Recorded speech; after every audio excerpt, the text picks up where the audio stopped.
ముఖ్యమంత్రి రేవంత్ రెడ్డి గారు మనకు పక్కకున్న ఆసిఫాబాద్ జిల్లాలో ఇంద్రమ్మ ఇట్లు రెండో విడత దాని కార్యక్రమానికి వచ్చి మధ్యలో మంచిర్యాల జిల్లా నుంచి ముఖ్యమంత్రి గారు వెళ్ళడం జరిగింది. ముఖ్యమంత్రి గారు ఈ ప్రాంతానికి వస్తే ఏదో జరుగుతుంది, ఏదో చెప్తారు, అది కూడా తెలంగాణ ఆవిర్భావ దినోత్సవం కంటే ఒక రోజు ముందొస్తుండు, మన మంచిర్యాలకు వస్తుండు. మన మంచిర్యాలలో ఎక్కడ చూసినా కట్అవుట్లు, ఫ్లెక్సీలు, మొత్తం మంచిర్యాల మన ఎమ్మెల్యే గారు గత 10 రోజుల నుంచి చేస్తున్న హంగామా ఆర్భాటం చూస్తే ముఖ్యమంత్రి గారు మంచిర్యాలకి ఏదో ప్రకటించబోతున్నారు. ముఖ్యమంత్రి గారు మంచిర్యాలకి ఎలక్షన్ల సమయంలో ఇచ్చిన హామీల గురించి ఏమన్నా మాట్లాడతారేమో, ముఖ్యమంత్రి గారు ఏదో చేస్తారేమో అని పాపం మంచిర్యాల జిల్లా ప్రజలందరూ కూడా 2 రోజుల నుంచి చూస్తారు. వీళ్ళ హంగామా చూస్తే కాంగ్రెస్ వల్ల ఫ్లెక్సీలు చూసి ముఖ్యమంత్రి ఎత్తాడు, పోనీ గోదావరి మీద వంతెన కట్టిపోతాడు కావచ్చు, ఈసారి దాని గురించి ఏమన్నా గోదావరి వంతెన గురించి ఏమన్నా మాట్లాడతాడు కావచ్చు ముఖ్యమంత్రి అని అనుకున్నారు. 2 టౌన్కి ఫ్లైఓవర్ కూడా చెప్పాడు ముఖ్యమంత్రి ఎలక్షన్ల కంటే ముందు. మరి ఎమ్మెల్యే ఇంటికి భోజనానికి పోయినప్పుడు ఏమైందయ్యా, మరి అప్పుడు ఇక్కడ ఓ ఫ్లైఓవర్ కడతామంటే 2 టౌన్కి మరి ఆ ఫ్లైఓవర్ పని ఏడు దాకా వచ్చిండని ముఖ్యమంత్రి ఎమ్మెల్యేని అడుగుతాడు అనుకున్నాం. అటు గోదావరి వంతెన పోయింది, 2 టౌన్ ఫ్లైఓవర్ పోయింది, అటు ఎల్లంపల్లి బాధితులకు 3 నెలల్లో ఇస్తామన్న నష్టపరిహారం పోయింది. పాపం సింగరేణి కార్మికులు ముఖ్యమంత్రి ఈ ప్రాంతానికి వస్తాడు. అసెంబ్లీ ఎన్నికల సమయంలో అనేక హామీలు ఇచ్చారు కార్మికులకు. రిటైర్డ్ కార్మికులకు 2 గుంటల భూమి ఇస్తామని చెప్పారు, కొత్త క్వార్టర్లు కట్టిస్తామని చెప్పారు, అవుట్ సోర్సింగ్ కార్మికుల యొక్క వేతనాలు పెంచుతామని చెప్పారు. సింగరేణి ప్రాంతంలో ఉన్న పట్టాల సమస్య, అది కూడా ఈయన ఎమ్మెల్సీ ఉన్నప్పుడు ఇచ్చిన పట్టాలే అవి, కాంగ్రెస్ ప్రభుత్వం గతంలో ఉన్నప్పుడు. ఆ సమస్య గురించి పరిష్కారం వస్తుందని అనుకున్నారు. జిల్లా ప్రజలు పాపము ముఖ్యమంత్రి పర్యటనతోటి జిల్లాలో ఏదో ఒక సమస్యకు ఒక పరిష్కారం వస్తుందని వేచి చూశారు. కానీ ముఖ్యమంత్రి పర్యటన జరిగిందేంటిది? ఊరన్నీ ఫ్లెక్సీలు పెట్టారు, ముఖ్యమంత్రి ఎమ్మెల్యే ఇంటికి పోయిండు, భోజనం చేసిండు, ఫోటోలు దిగిండు. మరి ఈ జిల్లాలో ఏం మాట్లాడినాము, ఏం చెప్పినాము, ఏం చేస్తామన్నాము, ఏం చేసినాము, వాటి గురించి ఎక్కడ కూడా ప్రస్తావించారు. ముఖ్యమంత్రి సభ కొరకు ఈ ప్రాంతం నుంచి ఫిట్నెస్ లేకపోయినా బస్సులలో తీసుకుపోయారు. అంటే ఎంత రిస్క్ చూడరు. ఫిట్నెస్ లేని బస్సులలో ప్రజలను తీసుకుపోతే ఏదన్నా అయితే ప్రజల ప్రాణాలతోటి రిస్క్ అయిన పని. ఫిట్నెస్ లేదు, ఏమీ లేదు, తీసుకుపోయారు. ఆడ పోయినాక ఏంటిది? అది గవర్నమెంట్ యొక్క ప్రోగ్రాం, ప్రభుత్వ ప్రోగ్రాం.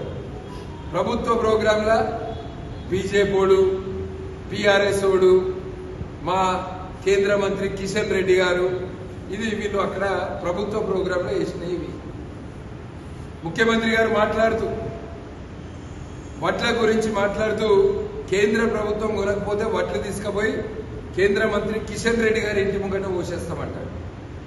కేంద్ర ప్రభుత్వము 54 లక్షల మెట్రిక్ టన్ల వడ్లు కొనడానికి ఒప్పందం చేసుకున్నారు.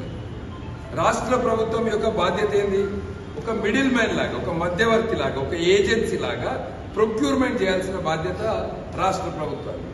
ఇప్పటి వరకు ఇస్తామన్న 54 లక్షలే ప్రొక్యూర్ కాలేదు, 54 లక్షల మెట్రిక్ టన్.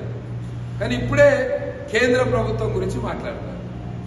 వీళ్ళు సరి అయిన సమయంలో ప్లానింగ్ చేసుకొని కొనుగోలు కేంద్రాలు 1 నెల రోజులు ఆలస్యంగా ప్రారంభించారు. లారీలు, ట్రాన్స్పోర్ట్, గోడౌన్స్, రైస్ మిల్లర్లతోటి ఇవన్నీ కూడా సరిగ్గా ప్లాన్ చేసుకుంటే ఈ ప్రాంతంలో రైతులకి పరిస్థితి వచ్చేది కాదు. Complete failure. కొనుగోలు ప్రక్రియ మొత్తం కంప్లీట్ ఫెయిల్ అయింది. ఫెయిల్ అయినాక ఇవాళ దాన్ని కేంద్ర ప్రభుత్వం మీద ఇస్తారు. కేంద్ర ప్రభుత్వం యొక్క బాధ్యత ఏంటిది? కనీస మద్దతు ధర ఇచ్చే బాధ్యత కేంద్ర ప్రభుత్వం. 54 లక్షల మెట్రిక్ టన్లకు ఒప్పందం చేసుకున్నారు. ఇంకా ఎక్కువ వస్తే మీరు ఉత్తరం పెట్టండి, మేము ఎక్కువ కూడా కొట్టమని స్వయంగా కిషన్ రెడ్డి గారే చెప్పారు. మరి రాష్ట్ర ప్రభుత్వానికి బాధ్యత లేదా ఇందులో? వరంగల్ డిక్లరేషన్లో ఇదే ముఖ్యమంత్రి గారు చెప్పింది, మేము మా కనీస మద్దతు ధర కూడా మా ఎంఎస్పీ కూడా ఇస్తామని, తడిసిన వడ్లు కూడా కొంటామన్నారు. దాని గురించి ఎక్కడ ప్రస్తావన లేదు. ఇవాళ మీరు కొనుగోలు ప్రక్రియలో పూర్తిగా విఫలమై కేంద్ర ప్రభుత్వం మీద రుద్దుతారు. ఇక మన ఎమ్మెల్యే అంటాడు, రేవంత్ రెడ్డిని చూసి దేవతలు కూడా ఈసారి వానలు ఎక్కువ పడ్డాయట, పడి ఈసారి ప్యాడీ ఎక్కువ పండిందంట.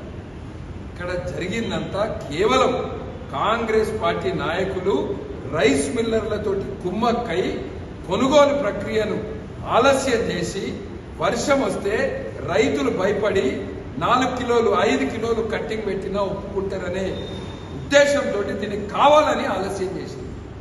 రైతులను బ్లాక్మెయిల్ చేయడానికి చేసిన ప్రక్రియ. రెండోది, ప్రాణహిత ప్రాజెక్టు గురించి మాట్లాడుతూ ముఖ్యమంత్రి గారు కిషన్ రెడ్డి గారు చొరవ తీసుకున్నట దేవేందర్ ఫడ్నవీస్ గారితో మాట్లాడాలి, మహారాష్ట్ర ముఖ్యమంత్రి. నేను అడుగుతున్నా, ఇదే ప్రాణహిత ప్రాజెక్టు గురించి గతంలో ఉమ్మడి ఆంధ్రప్రదేశ్ రాష్ట్రంలో మీ ముఖ్యమంత్రి రోషయ్య గారు ముఖ్యమంత్రి ఉన్నప్పుడు, మహారాష్ట్రలో కూడా కాంగ్రెస్ ప్రభుత్వం ఉండి, కేంద్రంలో కూడా కాంగ్రెస్ ప్రభుత్వం మన్మోహన్ సింగ్ గారి నాయకత్వంలో ఉన్నప్పుడు, మూడిట్లలో కూడా కాంగ్రెస్ ఉన్నప్పుడు, మరి మీరు ఆ రోజు ప్రాణహిత ప్రాజెక్ట్ ఎందుకు కట్టలేదు? ఒక్క తట్టెడు తుమ్మిడిహట్టి ప్రాజెక్ట్ ఎందుకు కట్టలేదు? తుమ్మిడిహట్టి ప్రాజెక్టులో 3 చోట్ల 3 ప్రభుత్వాలు కాంగ్రెస్ ఉన్నప్పటికీ ఒక్క తట్టెడు మట్టి కూడా ఎత్తిపోయలేదు.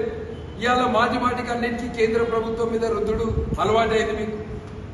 ఆడ ముఖ్యమంత్రి గారికి ఒక మహిళ చెప్తాది స్టేజ్ మీద, మా ఊర్లో బడి ఉంది సార్ కానీ అంగన్వాడీ టీచర్ లేదని చెప్తాది ఒక మహిళ.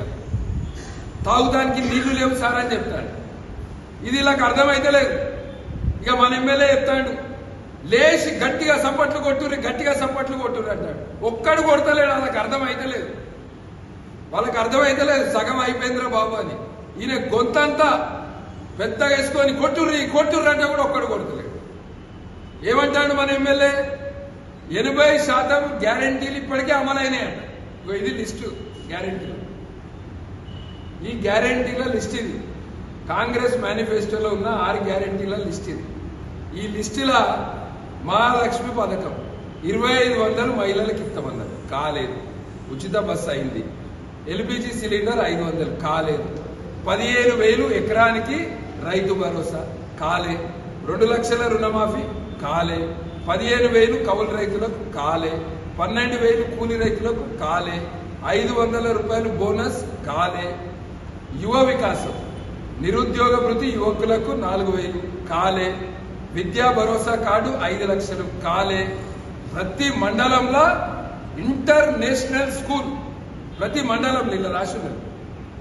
మరి ఎమ్మెల్యే గారికి మన మంచిర్యాల నియోజకవర్గంలో 6 మండలాలు ఉన్నాయి. ఎన్నిట్లా ఇంటర్నేషనల్ స్కూల్ వచ్చినాయి. ఇందిరమ్మ ఇల్లు మన మంచిర్యాల గరీబోళ్ళకి అందరికి ఇందిరమ్మ ఇల్లు వచ్చినాయా? ఎంతమంది గరీబోళ్ళు ఉన్నారు? ఎంతమందికి ఇచ్చింది ఇందిరమ్మ ఇల్లు? తెలంగాణ ఉద్యమంలో పాల్గొన్న వాళ్ళకు 250 గజాలు. గృహజ్యోతి 200 యూనిట్ల కరెంటు ఫ్రీ అయింది, నేను కూడా ఒప్పుకుంటాను. ఫ్రీ బస్ అయింది, నేను కూడా ఒప్పుకుంటాను. పెన్షన్ చేయూత 4,000 రూపాయలు పెన్షన్ కాలే. 10 లక్షల రూపాయలు రాజీవ్ ఆరోగ్యశ్రీ ఇన్సూరెన్స్